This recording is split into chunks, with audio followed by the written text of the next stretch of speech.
मुळात तो मुलगा उमेश धोडे नावाचा पालघरचा तरुण आहे आणि तो युरोपला गेला होता कुठल्या एजंटच्या माध्यमाने आणि त्याने मला फोन केलेला की मी इथे अडकलोय, इथे माझे जीव धोक्यामध्ये आणि इकडच्या तिकडच्याच एका एजंटने त्याला धमकी दिली की तुला इथून गायब करेल आणि तो खूप रडतो. बाथरूम मधून त्याने मला कॉल केला. मग मी त्याला धीर दिला, घाबरू नको, तुला 120% तुला आपल्या इकडे भारतात तुला आणेल, फक्त तू संपर्कात राहा. मग तात्काळ मग तिकडच्या त्याला विचारलं तू कोणाच्या माध्यमाने गेलाय, तर तो बोलतो मी बडोद्याच्या एका एजंटच्या मार्फत गेलेलो आहे आणि बडोद्याच्या त्या एजंटचा कॉन्टॅक्ट नंबर घेतला. मग त्याला मी संपर्क साधला तर तो अरेरावीचे उत्तर द्यायला लागला.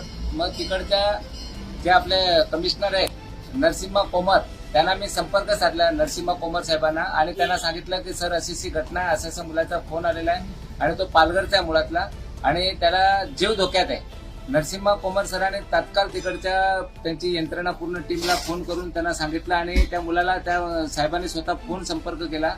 पालघरचे आपले यतीश देशमुख सरांना पण मी संपर्क साधला, त्यांना पण सर्व हकीकत सांगितली. त्यांनी पण त्या मुलाला कॉन्टॅक्ट केला, आपल्या उमेश धोडीला, आणि त्याला मुलाला धीर आला आणि त्याच्यानंतर ही सगळी बातमी बाहेर आपल्या माध्यमांनी पसरली.